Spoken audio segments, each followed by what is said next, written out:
This is a big question out in the world right now is, should we wait for people to be obese and type 2 diabetic before we take action?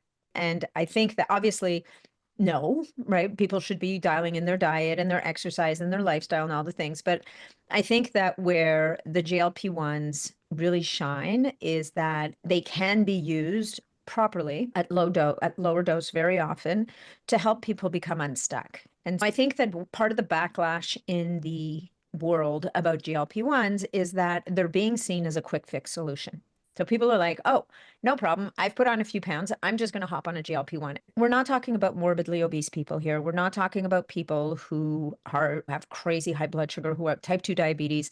Like that's an obvious audience. But this audience that you're speaking with, who are somewhere around menopause for the most part, whether they're pre, peri, or post-menopause, and even younger women who have PCOS, for example. So these are women who are stuck, right? They can eat less and exercise more till the cows come home. Nothing's coming off. The body has taken a position that it is not releasing any of this extra fluff because, as far as it's concerned, in its primitive little way of looking things, this is insurance against ravaging hordes. Welcome to the Optimized Woman, the podcast for high-performing women ready to take back their health.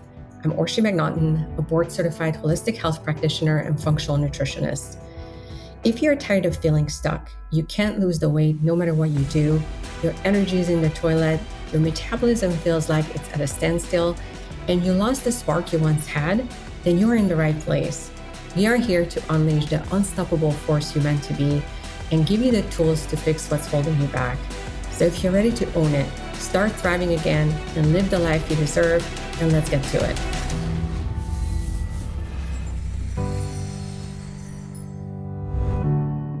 Welcome, friends. Today I'm thrilled to be joined by Nat Niddam, a holistic nutritionist and a host of the Longevity podcast. In this episode, we discuss GLP-1 weight loss peptides and how they are revolutionizing weight management, even for those who aren't diabetic. We explore surprising benefits like their ability to curb emotional eating and cravings, as well as important risks, including muscle loss and practical strategies to avoid it. We also explore how these peptides can have wide-ranging health benefits by targeting the root causes of metabolic dysfunction, enhancing insulin sensitivity, and reducing systemic inflammation. This is a conversation that will challenge what you think you know about GLP-1s and inspire a fresh perspective on achieving a balanced, holistic approach to weight loss. Let's dive in. This is a big question out in the world right now is, should we wait for people to be obese and type 2 diabetic before we take action, right? And I think that obviously, no, right? People should be dialing in their diet and their exercise and their lifestyle and all the things. But I think that where the GLP-1s really shine is that they can be used properly at lower dose very often to help people become unstuck. And I think that part of the backlash in the world about GLP-1s is that they're being seen as a quick fix solution. So people are like, oh, no problem. I've put on a few pounds. I'm just going to hop on a GLP-1. And then once I'm there, I'm just going to, well, maybe I'm going to, maybe I need to lose 5 insurance pounds. And maybe people are overusing them. They're using them at too high a dose because they're in a rush. They stay on them too long. And most importantly, I think that the biggest mistake that people make with the GLP-1s is that they don't use them properly. So what does properly mean? And I would say that this especially goes to the audience that you're speaking to. So as you said, this is an audience that we're not talking about morbidly obese people here. We're not talking about people who have crazy high blood sugar, who have type 2 diabetes. Like that's an obvious audience. But this audience that you're speaking with, who are mostly, I'm going to guess, predominantly women, and probably somewhere around menopause for the most part, whether they're pre, peri, or post-menopause, and even a bit younger, like younger women who have PCOS, for example. So these are women who are stuck, right? They can eat less and exercise more till the cows come home. Nothing's coming off. The body has taken a position that it is not releasing any of this extra fluff because, as far as it's concerned, in its primitive little way of looking things, this is insurance against ravaging hordes or whatever, right? So should these women just run to the nearest wherever, get their hands on whatever GLP-1 they can get their hands on and go at it? I don't think the answer is that simple. I think that it's a good idea to do the work with your physician to begin with. Understand, are your hormones balanced? Do you have a cortisol issue? Is insulin sensitivity an issue, resistance an issue for you? You need to get data. You need to understand, why are you stuck where you are? And from there, you can make a plan. I think the just using the GLP-1s as the one hammer for the one nail is not wise, because if your hormones are out of whack, for example, even though the GLP-1s may force the fat loss, you haven't solved the problem. And we need to address the issues that are driving the problem. And hormonal imbalances is going to be a huge one. The one that I think is maybe a little muddier is when you're talking about someone who's yo-yo dieted their entire life and their metabolism at this point is a hot mess. And I think a lot of people know that yo-yo dieting is not good for you, but a lot of people don't fully understand what that means. And the best way to explain it, or the best way to articulate this to people, is think about the fact that however it is that whatever you used to do to drop that extra 10 pounds or 5 pounds or 15 pounds, maybe you did it in your 20s, then maybe you did it in your 30s, and then all of a sudden that didn't work anymore. So now you had to do something else. And then that didn't work anymore. So now you have to do something else. And what happens is that the body gets smart. The body is smart. And if all you're trying to do is circumvent some strategy that the body has developed to protect itself, your body's smarter than you are. And it's going to develop a counter attack, which will thwart your best efforts. And our metabolism, if we spend decades gaining and losing and gaining and losing and gaining and losing, you're doing a lot of damage metabolically and even to the tissue. So one of the people that speaks to this really, really well, and you might want to have him on the podcast someday, his name is Joel Green. And he's written a couple of really good books in the space. And his first book is called The Immunity Code. And he goes at body composition from the angle of the immune system. How does the immune system perceive fat loss? And he makes some really fascinating points.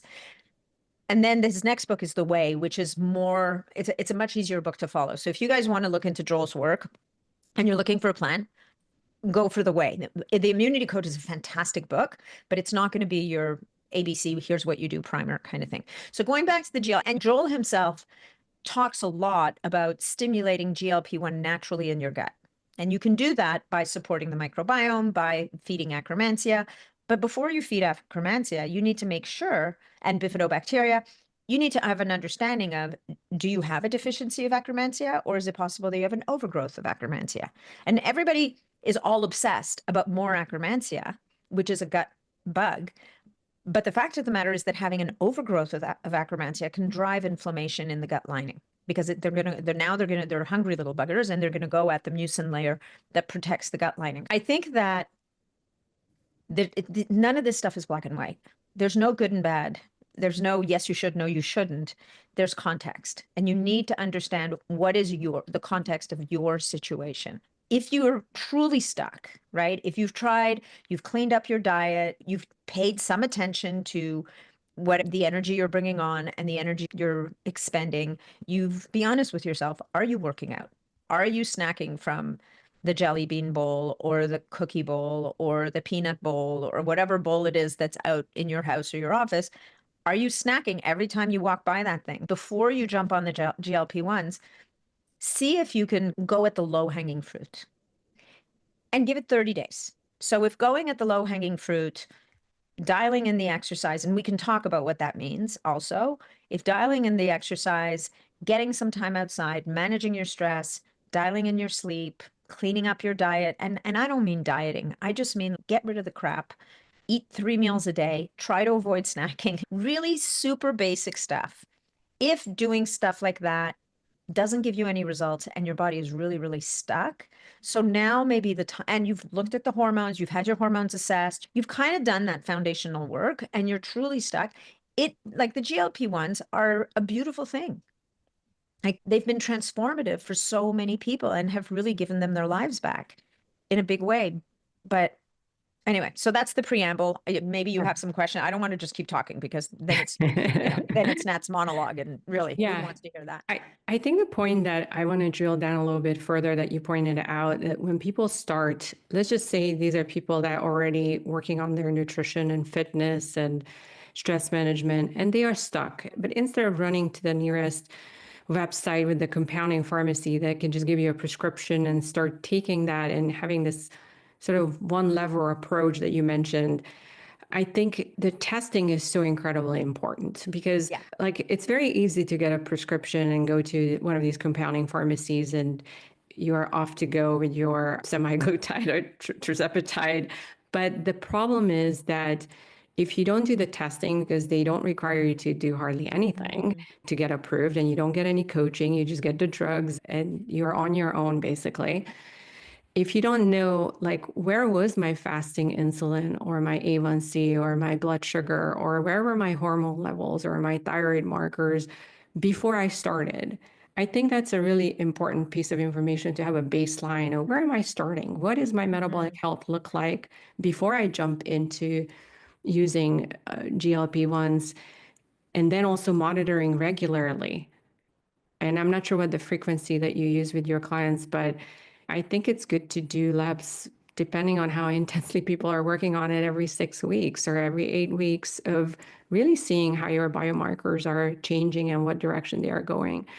What's your take on, first of all, what type of testing do you do before you start people? And so what does your process look like? So I don't actually have any clients right now. So I'm not doing a lot of one-on-one work at the moment. I don't have the room for it at the space for it. I do have a group that I coach in my membership community, and we encourage them to start with we encourage them to be working with a physician or a naturopath, someone to help to monitor their blood markers. And to your point, the thyroid gland can take a hit. The thyroid gland may already be on its knees, right? Your adrenals may already be on their knees. And so we have to know that if we are going to, and it doesn't mean you can't use a GLP-1, it just means that you have to know that going in so that you can support the HPA axis, right? You can support the adrenals and the thyroid and the brain so that they're not just getting tapped out even further to the point where they collapse, right? And so part of that is going to be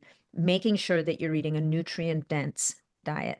And nutrient density is a concept that in North America is not very well put into practice, right? And unfortunately, the tendency in North America is to eat a very energy rich and nutrient poor diet. And so that means, in very simplistic terms, there's a ton of calories and very few micronutrients. And I mean, you get your macros, obviously, your fats, carbs, and proteins, but you're not getting what your body really needs to be nourished.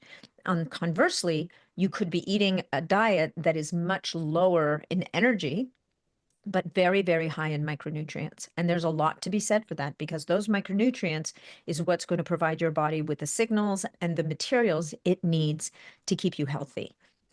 Number two is protein. Protein is wildly important when you're when you're using the GLP-1s. And that's because when the body is low on calories, so it's low on energy, one of the easiest things for it to get rid of is expensive tissue. It's not going to get rid of your brain because you need that.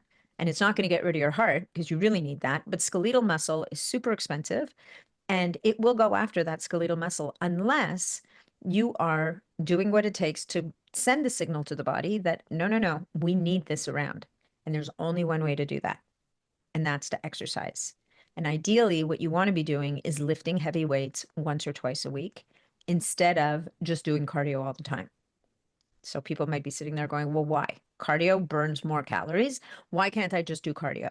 Well, because cardio, it's the very nature of cardio is that, particularly when people are like, let's say they're runners and they're doing a lot of long duration cardio, is cardio by its nature is catabolic. And what that means is you're breaking down muscle. If you look at all the distance runners out there, they're skinny as rails. These are not, as a matter of fact, they don't even look that healthy to begin with. Some of them are. I mean, it's what they do, and it's the body type you need to develop to do long distance running. But for most of us, it's not practical. and it doesn't serve us. And particularly as women, as we age, we are much higher risk. Well, we know that we lose muscle. It's called sarcopenia. And our bones start to melt, partially because of hormonal changes. And in many cases, simply because we're not active enough. And that's osteopenia that can eventually develop into osteoporosis.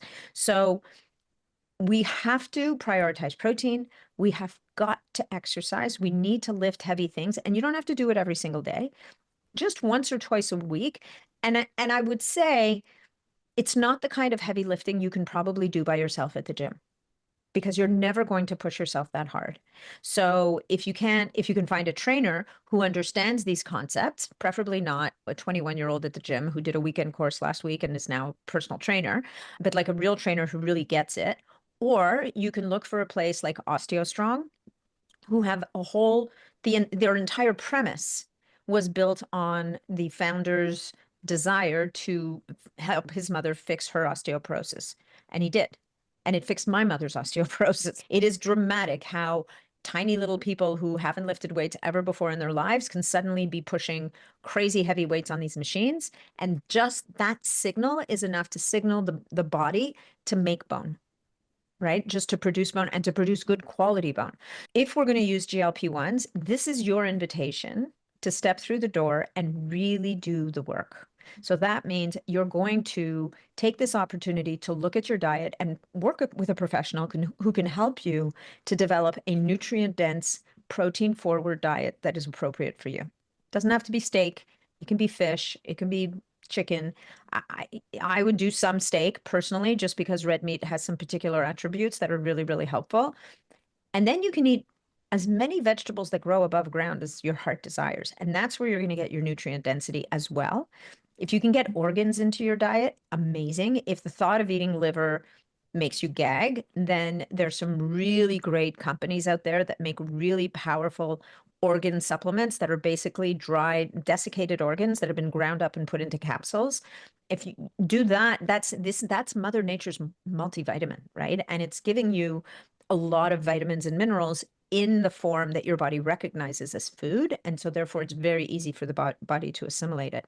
Because hunger is an issue when we're using GLP-1, so people very often aren't hungry. So this is where we look to things like essential amino acids.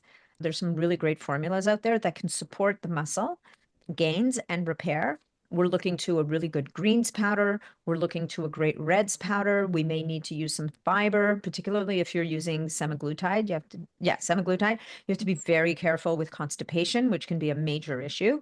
So you need fiber, you need hydration, you need healthy fats, like you need all the things. So when you're using the GLP-1 and the food noise is kind of shut down and the cravings are calmer, if not completely gone, this is your opportunity when I do work with people, I tell them this is your opportunity to recalibrate your taste buds, to relearn what real natural food tastes like and learn to enjoy it again. This is your opportunity to develop that fitness routine, because now you'll be losing some weight. You'll be more willing and able to move. Your inflammation, in most cases, inflammation drops. So pain goes down. So people, again, are more incentivized to move. For some people who've been carrying around a bunch of extra weight for years and years, it's like getting out of jail, right? Like all of a sudden you have your body back. And then the other thing to really think about is that one of the mechanisms of action of GLP-1s is that they improve insulin sensitivity at skeletal muscle. And what that means in just plain old English, it means that it makes it easier for your muscles to grab glucose out of the bloodstream and store it as glycogen, which means in real English, it makes it easier for you to exercise.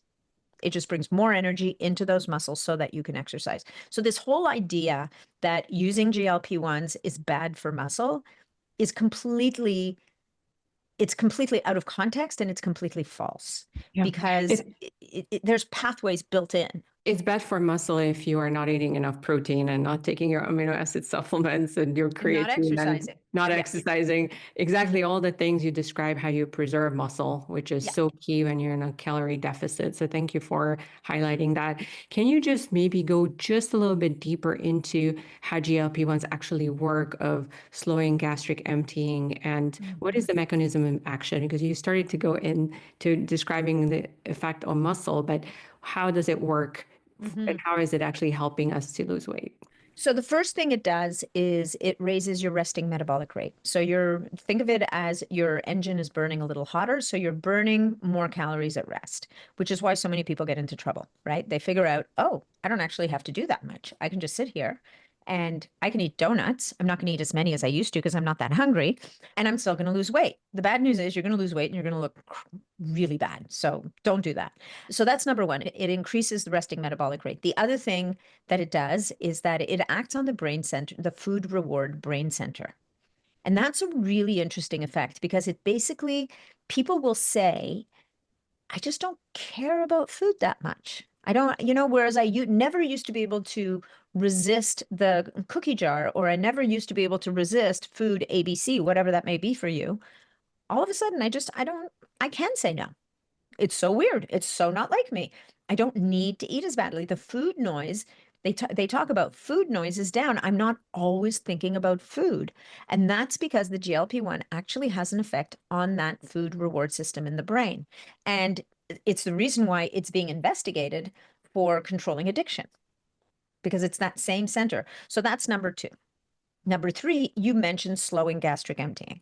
Now, this is where things start to get a little gray, right? Because on the one hand, by slowing down how fast your stomach moves food out into the digestive system, which is a natural process of digestion and is supposed to happen, but by slowing that down, it means that you get fuller faster. Basically, think of it this way: it's like you have a colon, you have one of those funnels, but the exit out of the funnel is really tiny, so you can't just pour a bunch of stuff in there.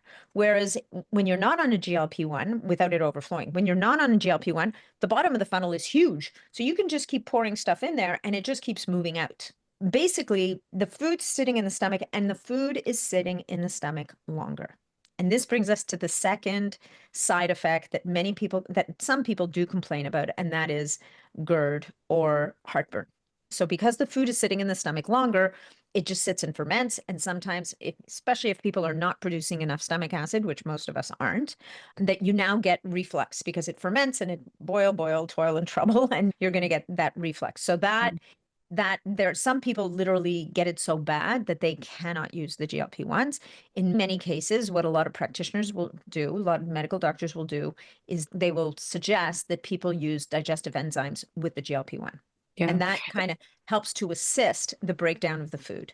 And it can also be a dosing issue, right? That they are probably overdosed, and it could also maybe be having them switch from semaglutide to tirzepatide, which is Of course, better medication. dosing is always, and I would say that and my theory on this is the same as it is on pretty much everything else other than an antibiotic. If you happen to need an antibiotic, if you need an antibiotic, you got to use the right dose at the right time. Suck it up. You'll rebuild the gut on the other side if you really need it. With the GLP-1s, you want to start as low as possible and you want to build the dose slowly. And as soon as you see the weight start to move, this is your dose. Resist the temptation to say, I've had people call me and say, well, I only lost 4 pounds last month. Like, my friend lost 15. And I'm like, well, number one, 4 pounds is nothing to sneeze at. And that's going to be the case, especially the less weight you have to lose, the slower it's going to go. And your friend who lost 15 may have had 100 pounds to lose. And the body very often in those cases will respond quite dramatically, and they're losing inflammation initially. So don't try your best not to compare to other people.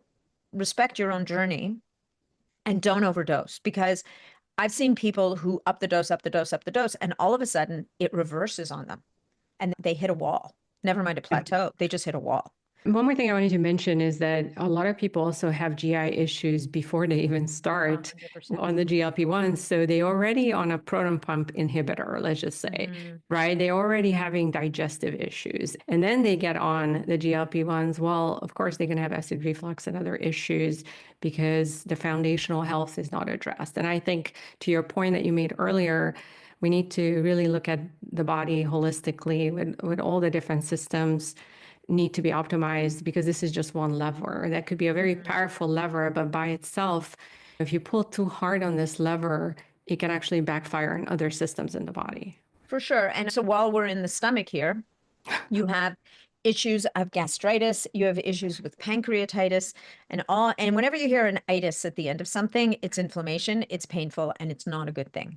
So if people have a history of pancreatitis, or if they have a history of pancreatic cancer in the family, probably it's not going to be the best choice for you. And it's the kind of thing you really need to sit down and consider with your doctor. Gastritis is the same. So that's an irritation of the stomach lining. You really need to sit down with your provider at that point and really think about, is there a risk of reigniting this? Or, and sometimes it just happens, it hits people right out of the blue. So it can happen. There's Mother Nature, there's never really a free lunch. This is a pretty cheap lunch for a lot of people, but there's never a free lunch. Anyway, so going back to all the different mechanisms of action. So we talked about the slow gastric emptying, we talked about the brain center, we talked about increasing the resting metabolic rate, and we talked about improving insulin sensitivity. And that's a big one, right? And the cool thing about improving insulin sensitivity is that's a systemic effect.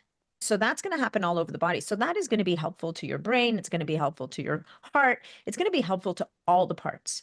And also, if we start losing weight, then our blood pressure, if our blood pressure is elevated and is related to excess weight, our blood pressure is going to come down. And if we start losing weight and we snore at night and we sleep really badly because we have too much extra weight and our weight comes down, we might stop snoring, which means we might sleep better, which means that our hormones will be more balanced, which means we have an easier time losing weight. So you can see how the cascading effects, the cascading benefits of what the GLP-1s are doing for people really can build up very fast. And so there's a reason why they've been seen as such a dramatic tool for improving human health. Yeah. And I just think it's a question of being mindful about your situation, knowing what condition your body is in, and understanding that you want to also do the work so that you're not relegated to a lifetime of depending on these things. I think the systemic effects really need to be highlighted, because when you improve the insulin sensitivity and reduce the inflammation in the body, it really affects almost every system and improves every system in the body.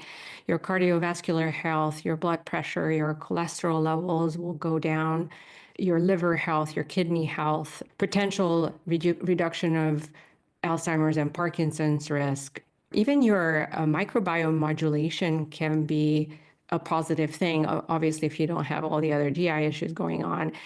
And then also what you mentioned about the improved impulse control and reduction of like addictive behaviors, and also improvement in mood and reduction of anxiety. It's something that when I was doing my trial of GLP-1s, I considered myself somebody who had a lot of impulse control, very disciplined. And I'm a biohacker. I'm somebody who've done a lot of fasting. I really don't have a lot of food noise. Yet, I was so surprised being on GLP-1s. That benefit was tremendous for me of just having, and I would describe it to people like before I was on GLP-1s, I would always have to consciously say no to dessert, or I have to be very conscious and disciplined about saying no to certain things I know that they were not good for me. It took an effort to do that. Whereas being on the GLP-1, it was effortless. Like it was just easy. And it allowed me to took all the focus and mental sort of strength that I have and apply it towards other things like working out and towards other parts of my life, because we can exhaust that. We only have so much willpower in a day, and whether you use it on declining dessert or putting it towards your work or your passion, you can utilize it very differently. So it almost frees up your system to put that energy into something else. Yeah. Did you have the same experience, Natalie? Yeah, I use GLP-1s. I think I really used them about, I want to say it was about 3 years ago. And I had put on, I think I was carrying an extra 14 pounds just from menopause. Just, I had turned the corner in menopause. I'd put on that 10 pounds. And now I had a couple of extra pounds that had jumped on the bandwagon, as it were, being me. And I tried a lot of things. And I'm a biohacker like all the people. And my women's body was like, yeah, that's really too bad. Kind of sucks to be you, because we're just stuck here. And so at the time, semaglutide was the only option available to me. And I would say that the first month, nothing happened. And the second month, I thought nothing was happening. And all of a sudden, my clothes started to just get loose. And at the time, I had started at the 0.25, the minimum dose.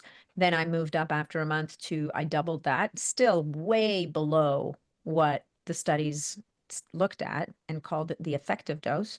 And I think that it took about 9 months. And of that 9 months, I spent maybe a month at a little bit higher than the dose next to the starting dose. I had dropped 14 pounds without even thinking about it. And it was amazing, right? Like I remember running into somebody who said, wow, like you look 10 years younger. And so I know that all the people are running around like chickens going Ozempic face, which is, obviously this crazy thing where people lose a lot of weight in their face. And I want to say about that two things. Number one, where you drop your weight has a lot to do with your hormones and a lot to do with your genetics. Number two, if you go over the line and you don't nourish your body and you don't eat your protein and you just keep going and going and going, guess what? You're going to look gaunt, just like anybody else would who lost too much weight too fast. So the message is slow and steady wins the race. Don't get carried away. Be reasonable. And if you want to keep your hair on your head, because this is another thing that happens that's gotten a lot of bad press lately, is I used a GLP-1 and I lost all the hair on my head. Well, for the most part, that's probably because you're not eating properly. Your body is becoming deficient in something, or your thyroid went into this not in good shape, and it's on its knees now, and it's thrown in the towel. And so your hair, your skin, your nails, everything's going south. So this goes back to where we started, where you really need to get a decent assessment of where are your systems at? What systems are down right now? And how can you support them? And is it possible that you might need to shore up your defenses before you start using a GLP-1? Or if you decide with your practitioner that you can do both at the same time, so be it. But you have to be aware and mindful that you're taking care of all the systems. Otherwise, you're sacrificing your long-term health for short-term gain. And that doesn't serve anybody ever. Hey there, Orshi here with a quick message. This is a brand new podcast, and I would love your help with growing our community. If you're finding this discussion valuable, I would be honored if you take a moment to leave a review and share this episode with a girlfriend or any woman in your life who might benefit from this information. Your support truly makes a difference. So, thank you for helping me spread the word. And now, let's get back to our conversation. Thank you for sharing your journey. It's interesting. I actually also ventured into my first venture into GLP-1s was about 3 years ago. And I started with liraglutide, which was Victoza, was the brand name. And I have gotten on the bandwagon exactly for the same reason, because I was just going into menopause and I was dealing with the same situation that you were. And I got on it the first month. I had lost a little bit of weight and then I completely plateaued on it. So I had some good results the first month, and then I continued taking it for maybe another 4 or 5 months. And then I have lost zero weight on it and completely plateaued. And I'm like, why am I doing this? I'm not even getting any results. And I stopped and I made all the mistakes I did using liraglutide. And then I stopped and I actually gained not just the weight I lost, but I gained more weight back than I lost. And I was like, this is stupid. I shouldn't be doing this. This is not the right strategy. Why did I even start this? And I closed my mind to, okay, GLP-1s is just not the right strategy. Let's stick with nutrition, fitness, and like the foundational things. Obviously, the newer peptides came out. More people were talking about them. And I really became more educated on the nuance of how to use them properly. All the things you mentioned, like the protein, the amino acids, the weightlifting, and all the really optimizing the system holistically. And when I got back on it the second time, I was using tirzepatide, and I had a fantastic experience with it, just like you. Within a very, very short period of time, I lost more than 17 pounds, more than 10% body fat. And at the same time, it was a matter of 8 weeks. I lost more than 10% body fat, and I added 3.8 pounds of lean muscle at the same time. And I increased my hip thrust in the gym over 200 pounds during that period of time. So the fact that like you have to lose muscle mass is not true. If you have the right strategy, you don't. But I also want to caveat that I was also optimizing my hormones and a lot of other things at the same time.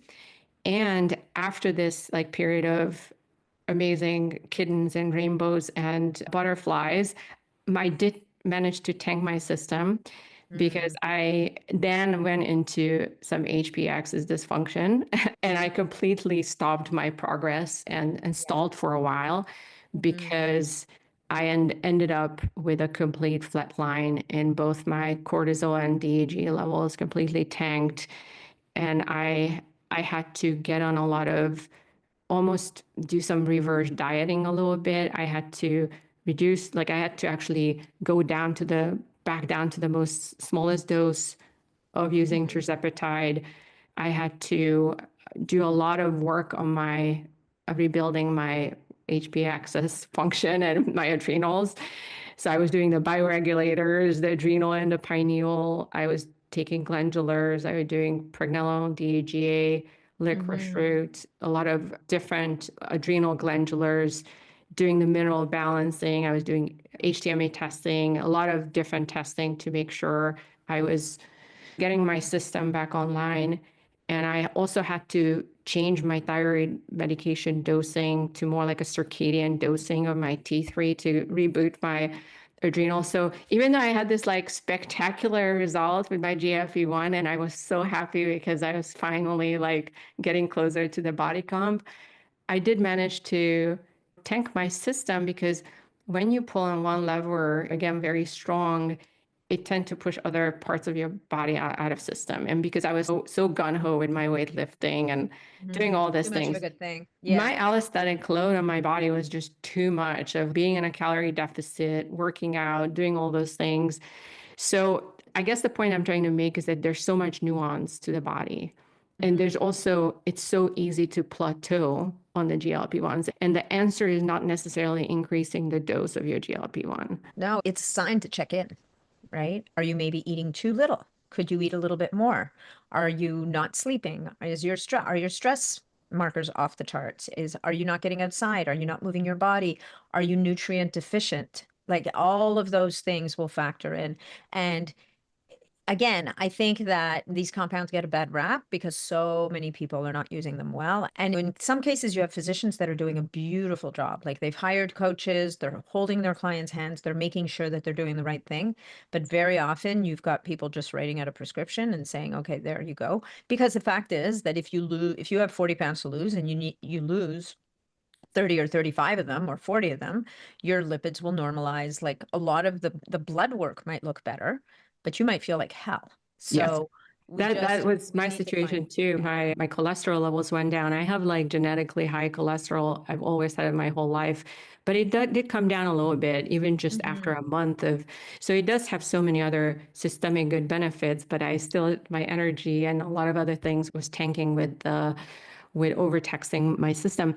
Let me ask you, for people that are plateauing on the peptides, let's talk about some sort of complementary adjunct, other peptides therapies that people might want to consider.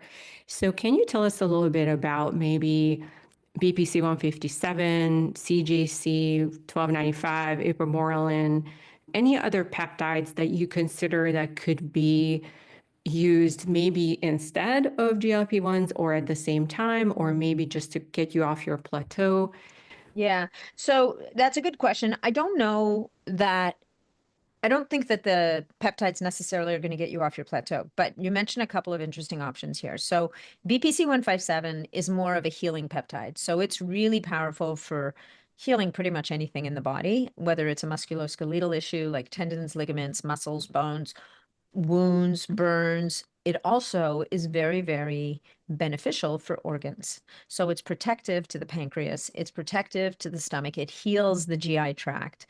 And so a lot of physicians will have their patients use BPC 157 for at least intermittently while they're on the GLP-1, just to kind of shore up defenses. You mentioned CJC 1295 and ipamorelin, and those two peptides are part of a category called growth hormone secretagogues. So these are peptides that stimulate your pituitary gland to produce and release more growth hormone. And decreasing growth hormone is a massive issue as we age. It also gets affected by the fact that if we're not sleeping, if you're not lifting heavy weights or moving your body, like all of these things are natural ways to boost growth hormone and kind of counter a little bit some of the aging aspects of growth hormone dropping. But at the same time, for some people, these growth hormone secretagogues are an interesting angle to take because when you use these compounds, what people have found is that it increases the burning of fat and it also promotes muscle, lean muscle. It's not a magic wand. I just want to say this. And I would divide the world into three groups. There's a group of people who have an allergic response to it, like me, so just can't touch the stuff. Then, and it's not a big group, but it's not an insignificant group. What type of reaction would you see? So I get a histamine response. Really? Yeah. From injection? Yeah. So right at the site, at first I thought I'd been attacked by some bugs, and then I realized that mysteriously every one of those bug bites was at a point of injection, and then they started to Wow. grow. As my immune system got angrier and angrier, the reaction became more and more increased until I literally had to stop. So that is a possibility. The second one is the second group of people are high responders. So these are people that start using these growth hormone secretagogues and they come back a month later and they're like, holy jumping. I've totally leaned out. I'm recovering from my workouts beautifully. I sleep in really well. They're fountains of gushiness of, I can't believe this stuff. A lot of them are men. Some are women. Again, you want to do all the right things here. It's not a big solution. The reason why I'm a little more conservative on these is because I don't love seeing people using them all the time. I think that they can be useful for an 8 to 12 week cycle, but it's a good idea to step back for 4 to 8 weeks in between and then go back at it. Also, if you're any kind of a competitive athlete, they're banned by WADA. So we had BPC 157 to support organs.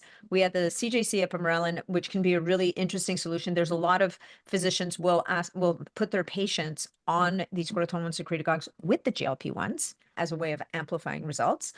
Sometimes you can use the growth hormone secretagogues when you're weaning off the GLP-1.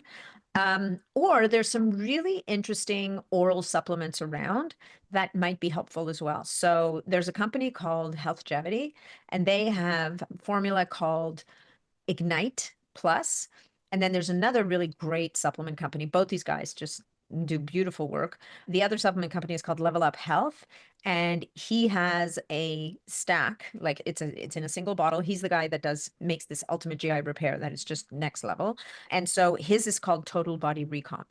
Both of them feature a peptide called DNF10. The thing with DNF10 is it mimics some, but nowhere near as many of the GLP-1 effects. But it will, over time, it will help to curb appetite. It just takes a couple of months for most people. So that's a supplement that I think can be used as you're coming off your GLP-1 as a next level kind of support. Healthgevity also has a supplement called Longevity. And Longevity features a novel peptide that was discovered in fava beans by the company that Neuritas that does this kind of work. And what I really like about Longevity is that it promotes muscle. And here's the thing, guys, anything you can do to increase muscle is going to make it easier for you to lose weight for all the reasons that we talked about. Makes it easier for you to remain active, means you're going to be more insulin. You have more places to stash the extra glucose, like you can store energy and then use it. So I really like Longevity and I really like the Total Body Recomp. Those are two very, very great supplements. There's another product on the market. There's a 2.0 version coming up, but the 1.0 version is, and we can put the link to this in the show notes if you want. It's a serum called Visitrim. And Visitrim is an herbal formula that is applied to the abdominal area and has been shown over 30 to 60 days to reduce abdominal fat.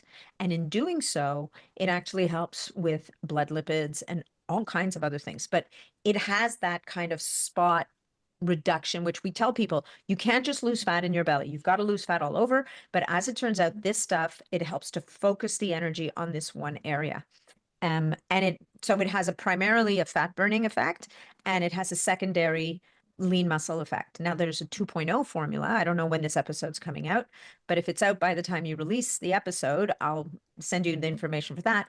And it's a similar idea, except that it promotes muscle first. and fat burning second, and is actually even stronger than the Visitrim. So both are really, really great products. Both can be helpful either in conjunction with or following a GLP-1 course. And then on the bioregulator front, which you mentioned earlier, I really like supporting people with the pancreas, the liver, and even the stomach bioregulator. Those are 3 bioregulators that can be really, really helpful just as a protective mechanism, if you will. The central nervous system bioregulator can be great, the pineal gland bioregulator. So, depending on what the person's got going on, maybe we might need to look at the adrenal and the thyroid bioregulators. We, as practitioners, we're going to sit with the person and look at where are your weak links? Where do we need to support you? And then we're going to bring in these different elements to help to support the body in doing the work. Now, before we run out of time, I want to make sure we touch on the next generation weight loss peptides. There are certainly some new ones under development, like retatrutide, and there's a lot of other weird names that are hard to pronounce. I'll be honest with you, I'm not as well versed in those. I know that a lot of people who hit the wall with the tirzepatide and semaglutide have good success with those. What I'm seeing in my communities, I think, is a bit concerning. I'm seeing people jump on those way before they're ready for market. They haven't even been brought to market yet. The testing is not finished.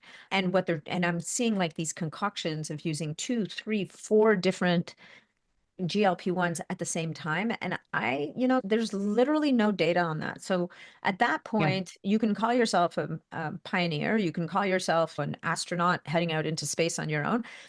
The only thing I would say there is just be mindful that you get one body.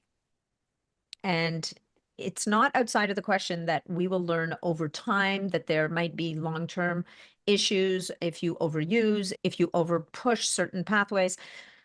So personally, and this is my personal decision, I'm not saying I'm right. I'm a little bit conservative. I'm a bit more conservative on the other ones. To me, if you can make one of these first 2 work for you, then it's going to be your best case scenario. I think that if neither of those 2 are working, there's something else going on, and you kind of need to get to the bottom of it. So the one thing we didn't touch on that I think is very important to mention, and this is especially with semaglutide, is constipation. And because of that slow gastric emptying, constipation can be a massive issue for people. And we both know that a significant portion of the population is coming in constipated to begin with.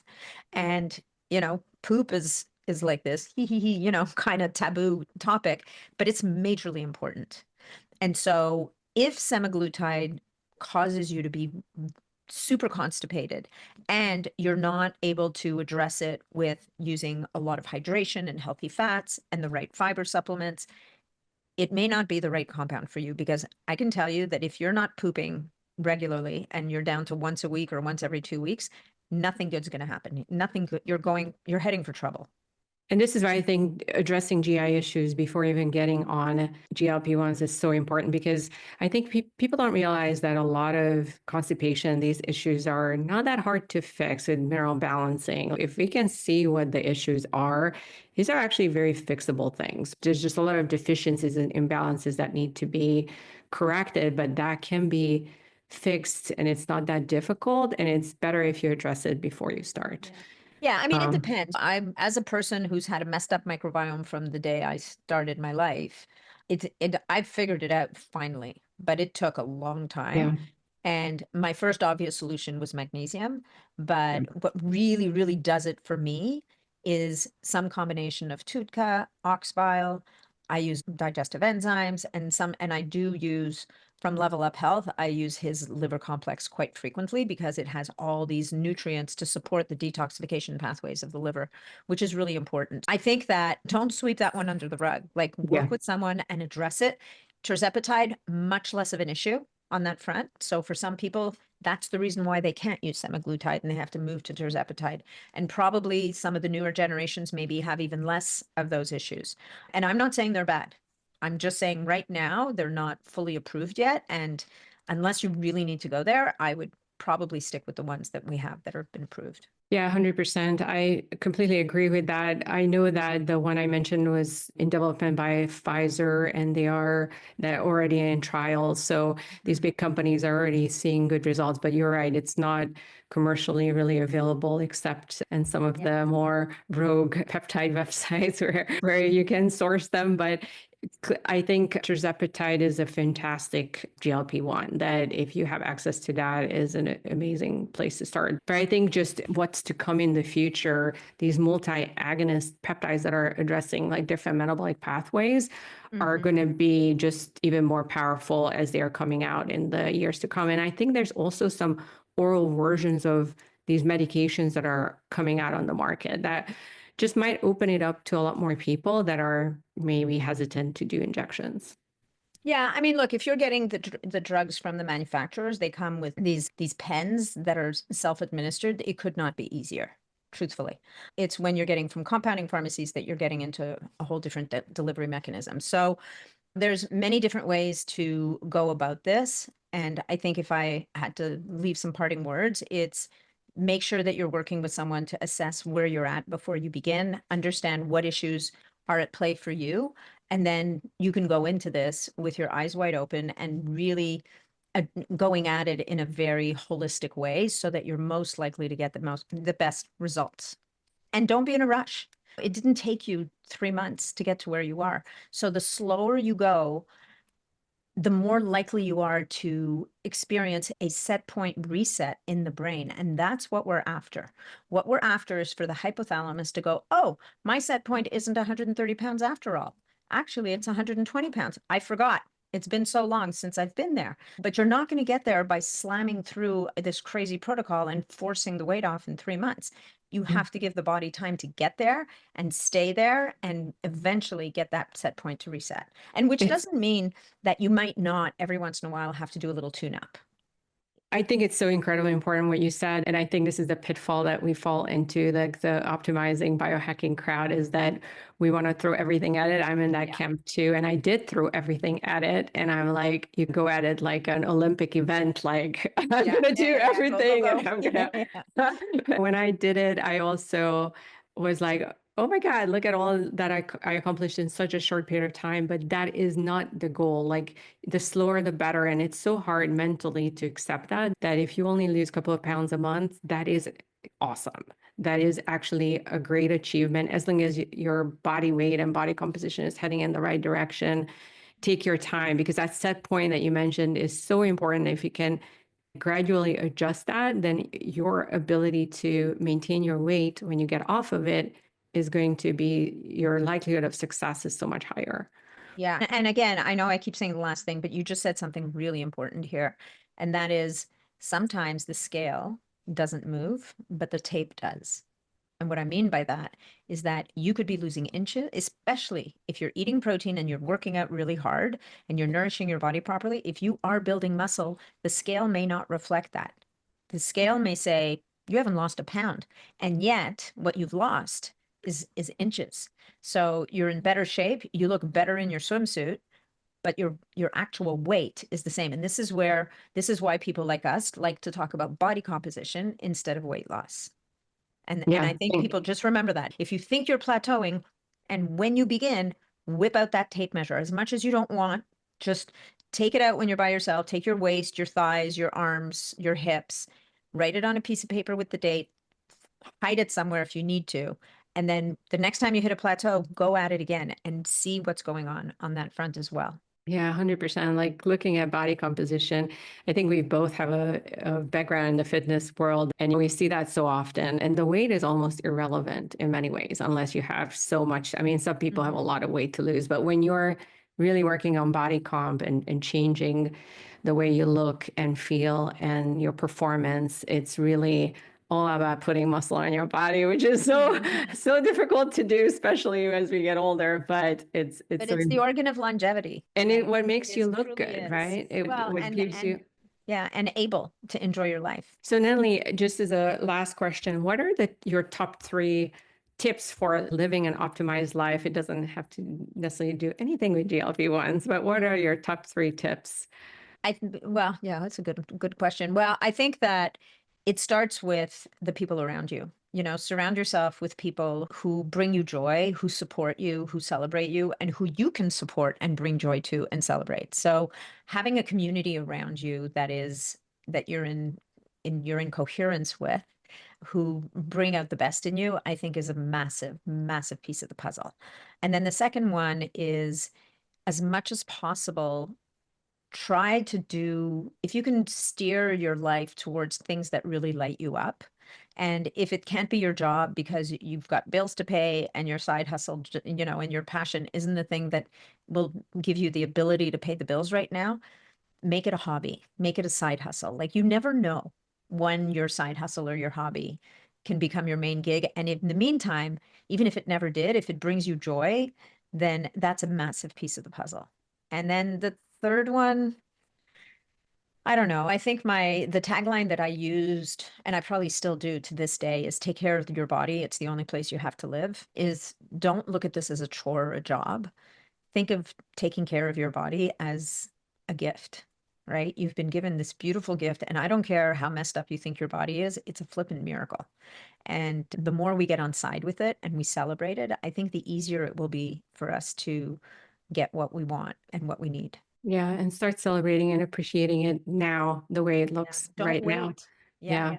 Because Yeah, if we don't say, always "When I lose waiting for 10 the pounds." perfect, when we look perfect on camera in our bathing suit, then it might not never happen. Like, you Well, and gotta love it sometimes, now. for sure. And sometimes the people that look perfect are miserable, they're sick, they're not well. This culture that we're evolving in, where everything has to be so perfect, it forgets. We forget what happiness really is and what uniqueness of the human form is all about. And I'm not endorsing walking around with an extra 50 pounds at all, right? I mean, look, everybody's journey is different. I think we need to work towards being strong and healthy and have a healthy body composition. And then when it comes down to the short strokes, then you have to think about how much do you need to give up to get to that little fine detail. And that's a personal decision. Well, Natalie, you're amazing. Can you tell us about your amazing podcast and all the ways we can find you? Thank you so much, Orshi. So the podcast is Longevity with Nat Niddam, and you can find it on pretty much every major platform. Hey, that's a wrap for today. But before we go, I want to share something I've been diving into recently. The best way to use GLP-1s like semaglutide, known as Ozempic or Wegovy, and tirzepatide, also called Mounjaro. These powerful weight loss peptides have become widely used over the past few years, but there's also been a flood of misinformation on how to use them safely and effectively. I made my own share of mistakes over the past few years, learning through trial and error as I work to improve my own metabolic health. I want to give you the shortcut to help you avoid these pitfalls so you can use these peptides more effectively. That's why I created a free mini course to give you the blueprint for using GLP-1s for body recomposition the right way.